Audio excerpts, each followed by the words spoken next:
शिमला नगर निगम चुनावों को लेकर सुबह 8 बजे से मतदान शुरू हो गया है। हालांकि सुबह से ही शिमला में बारिश भी हो रही है। बावजूद इसके मतदान केंद्रों में मतदान के लिए लोगों की लंबी लंबी कतारें लग चुकी हैं। सुबह 10 बजे तक लगभग 13% मतदान हुआ है।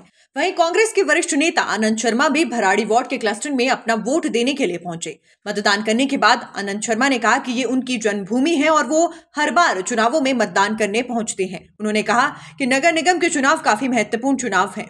हिमाचल प्रदेश में विधानसभा चुनाव में कांग्रेस की जीत हुई है और अब शिमला नगर निगम चुनाव में भी कांग्रेस जीत दर्ज करेगी। प्रदेश में कांग्रेस की सरकार है, ऐसे में शिमला के लोग काफी समझदार हैं। नगर निगम में अधिकतर कांग्रेस के ही महापौर और उप महापौर रहे हैं और इस बार भी कांग्रेस नगर निगम चुनावों में जीत दर्ज करेगी। उन्होंने कहा कि विधानसभा चुनावों के दौरान कांग्रेस द्वारा किए गए वादों को प्रदेश की कांग्रेस सरकार पूरा कर रही है और नगर निगम के चुनावों को लेकर भी शहर की जनता के साथ वादे किए गए हैं, उन्हें पूरा किया जाएगा। उन्होंने कहा कि शिमला शहर में पार्किंग, पार्क, स्वास्थ्य सेवाओं और पानी की समस्याओं को दूर करना सरकार की प्राथमिकता रहेगी। आनंद शर्मा ने शिमला नगर निगम चुनावों में अपनी जीत का दावा भी किया।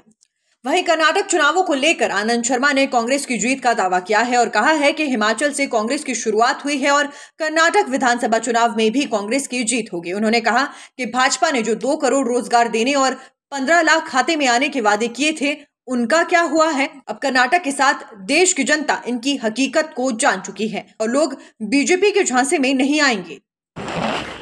Democracy is not about one person or one ideology. All ideologies have a space in our parliamentary democracy. तो जो भी राजनीतिक संवाद हो, मर्यादाओं की सीमाओं के अंदर होना चाहिए, शालीनता से होना चाहिए।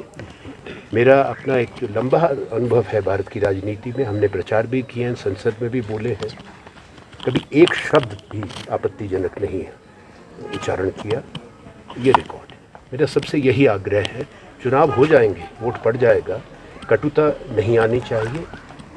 वैचारिक और विचारधारा के जो मतभेद हैं वो अच्छे हैं, होने भी चाहिए, तभी लोग चयन कर सकते हैं किस दल को, किस विचारधारा को, किसकी नीतियों को समर्थन देना है।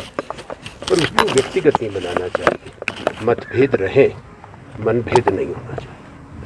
In Karnataka, they say Congress manifesto is like a Muslim manifesto, especially of banning on the Bajrang. I won't comment on such irresponsible comments. Thank you. Thank you.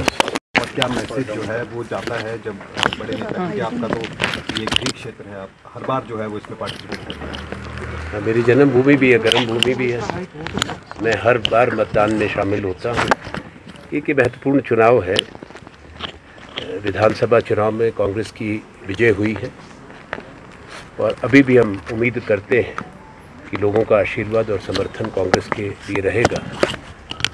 Shimla के विकास की चुनौतियाँ हैं और कुछ लक्ष्य भी हैं कांग्रेस के पास।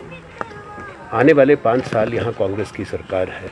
मतदाता समझदार हैं, वो पहले भी अधिकांश समय कांग्रेस के मेयर और कांग्रेस की कॉर्पोरेशन रही है।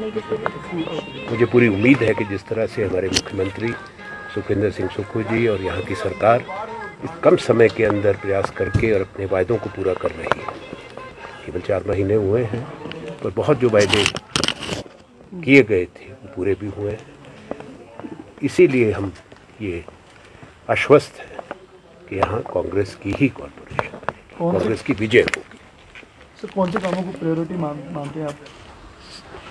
पानी का जो कमी है वो समय पे पूरी हो, पार्किंग बननी चाहिए, शहर की आबादी बड़ी है, गार्बेज डिस्पोजल सुचारू रूप से होनी चाहिए, स्वास्थ्य सेवाओं को भी, क्योंकि काफ़ी फैला हुआ इलाका है।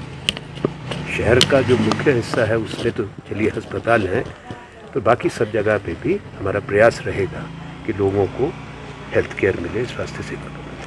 So, how do you see the Karnataka polls where Congress is leading and जो BJP है is talking about implementation of The BJP has been in power for long.